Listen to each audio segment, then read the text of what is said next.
Vikings receiver Justin Jefferson asked about his team's remade quarterback room that features Kyler Murray alongside the incumbent J.J. McCarthy. I'm definitely looking for those, big, exciting plays. Definitely looking forward to his speed, his quickness, his arm strength that he's shown countless times over the years. And then it's just, for JJ, for somebody to enter that room with that type of ability, that type of talent, he's got to step it up a little bit. So it's good for him to, feel that type of pressure and to really, lock in a little bit and say it's either now or, I'm going to take that backseat again. It's a pretty honest assessment, right? I mean, for a spot where you just get up there sometimes, you don't know if someone's going to tell you what they really think. That, I think, is a pretty honest assessment of the quarterback situation in Minnesota. How should we be looking at it, Peter? I would think that Kyler Murray comes in there and he's looking to set the world on fire and rebuild his career. And J.J. McCarthy knows exactly what awaits him. Now, J.J. McCarthy might have struggled at points last year, but he also finished the season with some wins and some positivity. I think Kevin O'Connell's going to say, let the best man win. But I would imagine Kyler Murray's not going there to be a backup, and he has full confidence that he can outdo J.J. McCarthy in that room. This is a fascinating story because I think win for today, Kyler Murray's talent wins out for today. But for J.J. McCarthy, someone I liked a lot, Greeny, he's only played in 10 out of 34 games. The only grade we could give J.J. McCarthy is a grade of incomplete. And Peter is right. The flashes were good.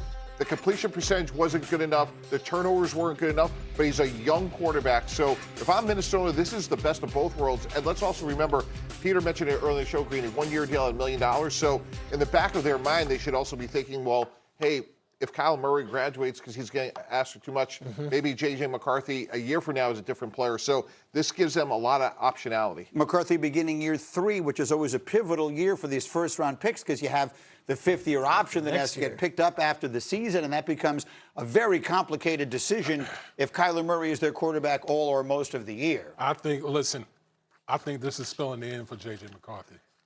Kyler Murray did not sign with Minnesota to be anyone's backup. I think Kyler Murray's talent and the infrastructure around him is going to allow him to excel. And if you're Minnesota, do you want the same thing that happened with Sam Darnold play out again in Minnesota?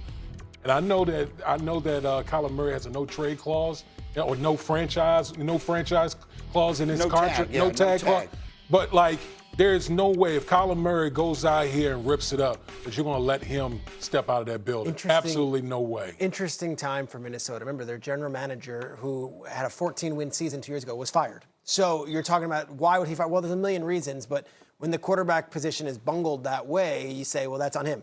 If J.J. McCarthy can come out and prove Kwesi right and prove that some of these people were right, it totally changes the narrative on things in Minnesota. So there are still people in the building who are like, gosh, we drafted J.J. McCarthy and traded up to get him 2 years ago. Let's not close the door on this guy just yet. So there is a window for him to win this job and to be the man in Minnesota over Kyler Murray, who is a mercenary at this point. It's a 1-year deal. We're going to do it. We're both going to use each other in this one. You're going to rebuild your career, and we're hopefully going to get a lift. But gosh, if J.J. comes out there and outdoes him in training camp, I don't think there's anyone in there who's going to be like, no, it's Kyler's job. Final word. Greeny, he's 23 years old. In 48 hours, you're going to be talking about a lot of players in the draft in the first round. We're older than him. Yeah. That's true.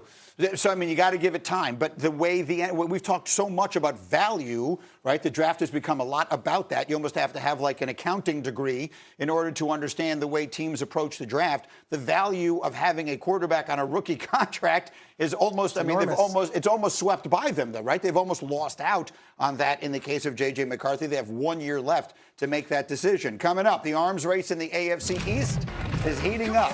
Will the Bills try to steal the biggest prize of the offseason away from their arch rivals? We'll answer that question after we see if Schrager can answer this one from Sneaky Hembo. Here we go. What was the last school to produce 3 top 5 picks in the same draft, which is something Ohio State might very well do this year? The answer is next. Ooh, Hembo. Every draft since. All right, we are back on Get Up, and here we go for Schrager. Ohio State may very well have 3 of the top 5 picks in this draft. They might have 4 of the top 10. But what was the last school to have 3 players picked in the top 5 of the same draft? I'm going through all those Miami drafts of the early 2000s. I'm going through all the Alabama and Georgia guys. I go back to a year where I know Courtney Brown and LeVar Arrington both came out of Penn State. I'm going to throw Curtis Enis in the mix. I'm going to say Curtis Enis LeVar Arrington, Courtney Brown, 2000 draft. It's a very good guess. It has happened more recently, if that's correct.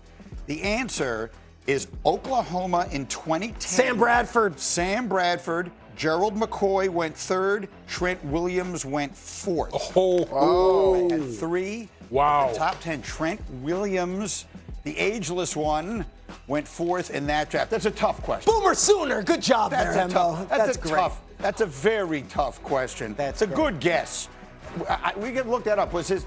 I don't know were if those Phoenix was the defensive same guys draft. all in the top 5. Hembo, But this you one on was a the heater, most recent. man. Okay, we are 2 days from the NFL draft. Let's do a segment we call Best Case Scenario. All right, Traeger, let's talk about Kansas City on Thursday night. They have 9-29. What is the best case scenario for the Chiefs in round 1?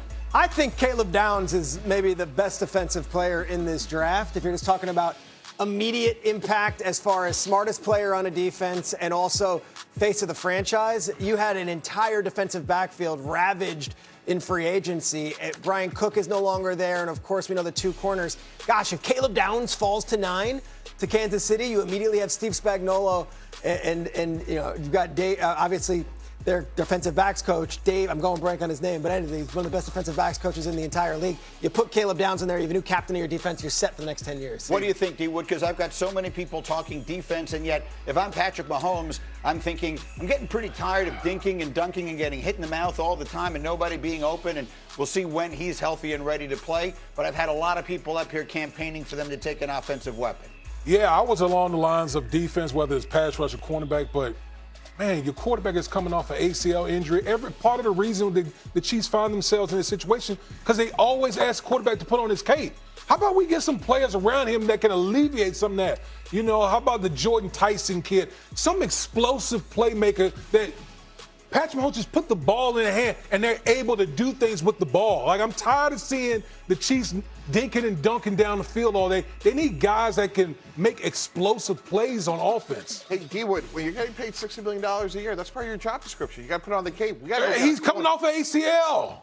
Yeah. The point is that he has done it, and he took them to the Super Bowl doing it that way a couple of times and won some of them. But the question is, when they were at their most unbeatable, it was when they had the more explosive offense. Greeny. Is that what you need most? I had him going 9 in my first mock draft, and it made waves, and we talked about it 2 weeks ago. Who was he? Jordan Tyson Yeah. going 9. I don't think he's there at 9. I think he's, he's already off the board I at think 9? he's off the board at 9. I think the Chiefs might have to trade up to get Jordan Tyson. That's how much interest there is in this player. A spectacularly talented wide receiver from Arizona State. The questions are injury concerns. All right, let's go to the next one. D. Wood, let's talk about the Cowboys. They're at 12-20. What is the best case scenario for them? Do not mortgage both picks to move up. I just think that if you're the Cowboys, you have so many needs, particularly on the defensive side of the football. I think you need to address that. Now, if one of their guys starts sliding and you're able to maneuver one of those picks, maybe 12, maybe. But I'm not giving away 12 and 20 to go up and get one singular player. You agree with that, Mike T? Yeah, or actually, I would go backwards because, again, you don't have a second-round pick. Backwards? Yeah, so you have so many holes on this defense. Despite adding, what they've done in the offseason with Rashawn Gary, they still need another pass rusher, desperately need a linebacker, need another corner. They added Jalen Thompson. So to me, without a second-round pick, ideally maybe you're picking at 15 or 16, plus 20, and then get a second-round pick. I would be swinging the bat if I'm Dallas, and I know there's a lot of heat about them moving all the way up to 6 with Cleveland or 7 with the Commanders or 9 to the Chiefs. There are only so many blue-chip defensive prospects in this draft, and you might not get them at 12. I look at Delane, I look at Downs, I look at Reuben Bain, and I don't think all 3 of those guys are going to be there at 12. I don't know if any of those guys are going to be there at 12. You can move up a couple picks and get one of those guys. But they're not one player away. I agree with the player value. Do they have to give up 20 to move up a little? That's the real question. The Cowboys don't have a second round. They don't have a second rounder in this draft. So they go 12 to 20 to, what did we say, 92 is their next pick. Oof. So do but they if have you go, to give up 12? if you give up 12 and 20 and you trade with Cleveland and you get back 6 and 24, or you go to Kansas City, you give up 12 and 20 and you get 9 and you get 29. There's other ways you can do this. It doesn't have to be so strict. There's other teams with 2 picks that might be willing to do that. Oh, now we're playing chess. Hey, so now we're playing chess. This is fun. I'm all for it. This is fun. I'm playing and I'll checkers. tell you, Greeny, We're playing all chess. these executives, Brett Veach is speaking with the Cowboys. Brett Veach is speaking with the Browns. Like, it's not like they're just going to call him up on draft. They're figuring out what it would take to move up now, which is the beauty of the draft. All right, let's do one more team. Let's talk about the Cowboys' arch rivals. Mike T, what is the best case scenario for the Philadelphia Eagles? A successor to the great Lane Johnson, who's obviously very close to the end. So is Monroe Freeling there? Does Caden Proctor fall?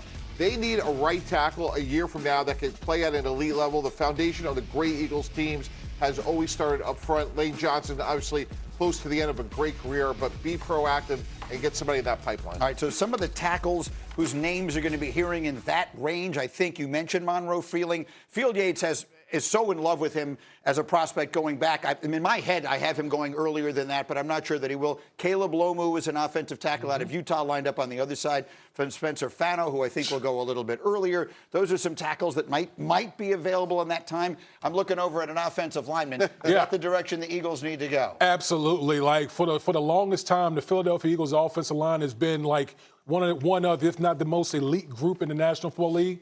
Well, guess what? Age and attrition has started to catch up with this group. And so I think now is the time to really start infusing some youth and some talent in that position. But, Peter, I think some will look at it and say if Shefty's notes column yesterday suggests that they're already operating as though A.J. Brown is gone. I know they've made some acquisitions at receiver, but do they need to address that further in this draft? They have, and Hollywood Brown. There are some guys that they got, but if a Denzel Boston out of Washington is sitting there at 24 when they're on the clock, or if you look at a KC Concepcion out of Texas A&M, if these guys fall, you have to think Howie Roseman saying, all right, if A.J. Brown's not going to be here, what's our insurance plan? For a much cheaper value, we can still get a guy who can make a dynamic play right away. Denzel Boston is a player. If you're looking specifically to replace A.J. Brown, you're looking for sort of another big body. Boston would be that. Concepcion, more of a speed player. Yeah, that makes a lot of sense. He could come in and contribute year one. They're not going to replace A.J. Brown in year one, but Hollywood Brown, Dontavius Wicks, they have put a lot of resources at the receiver position. That gives them some flexibility. I will say this. I think the Philadelphia Eagles offense is going to look a lot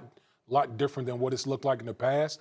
I think they're going to be heavier, more tight ends, playing more physical, stuff like that. It's not going to be the three wide receiver looks that we've been seeing from the Philadelphia Eagles over the years. And let's just sort of finish it up with the question I just sort of gave you as a given.